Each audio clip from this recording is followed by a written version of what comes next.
iOS 26.4 officially launch झालेला आहे. त्याच्यामध्ये काही सिक्युरिटी मेजर अपडेट्स आहेत आणि OS रिलेटेड काही अपडेट्स आहेत. ते आपण या व्हिडिओमध्ये बघूयात. अ, या पर्टिक्युलर अपडेटमध्ये जवळपास 37 सिक्युरिटी पॅचेस आहेत. याच्यामध्ये कंट्रोल सेंटरच्या मेन्यूमध्ये जो अपीअरन्स आहे त्याच्यामध्ये काही डिफरन्स आहे. व्हाईट बॅकग्राऊंडमध्ये दिसत होता, आता तो टिंटेड बॅकग्राऊंडमध्ये दिसणार आहे.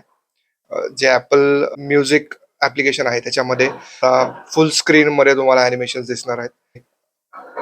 रिमाइंडर्समध्ये आता एक अर्जंट म्हणून एक सेक्शन ॲड केलेला आहे प्रायोरिटी टास्कमध्ये. सेम जसं आपण कंट्रोल सेंटरचं बघितलं तसं iOS 26.3 मध्ये जो ट्रान्सपरन्सी इफेक्ट होता तो आता थोडासा रिड्यूस केला, जेणेकरून तुम्हाला टेक्स्ट क्लिअरली रीड करता येईल. काही इमोजीस नवीन ॲड झालेले आहेत. ॲपल अकाउंटचं जे पेज आहे त्याचा लेआउट थोडासा चेंज झालेला आहे. सो हा तुम्हाला एक डिफरन्स त्याच्यामध्ये बघायला मिळेल. गॅलरीमध्ये बघायला गेलं तर तुम्हाला कुठलं कलेक्शन तुम्ही यूज करत नसाल तर तो तुम्ही रिमूव्ह करू शकता आणि नवीन कलेक्शन तुम्हाला डाउनलोड करायचं असेल तर तुम्ही डाउनलोड करू शकता. आणि नवीन ॲम्बियंट म्युझिकसाठी विजेट्स ॲड झालेले त्याच्यामध्ये. कीबोर्डमध्ये जे जसं मी दाखवलं होतं की इम्प्रूव्हमेंट झालेले आहेत आणि नवीन इमोजीस ॲड झालेले आहेत.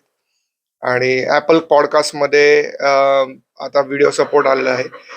मला नाही वाटत आपल्या इथे इंडियामध्ये कोणी ॲपल पॉडकास्ट बघत असेल. नवीन विजेट जसं मी सांगितलं ॲम्बियंट म्युझिकसाठी नवीन विजेट ॲड झालेले आहे. तुम्हाला हा व्हिडिओ हेल्पफुल वाटला का? कमेंटमध्ये सांगा आणि आपल्या मित्रांसोबत शेअर करा जे आयफोन यूज करतात. थँक्यू.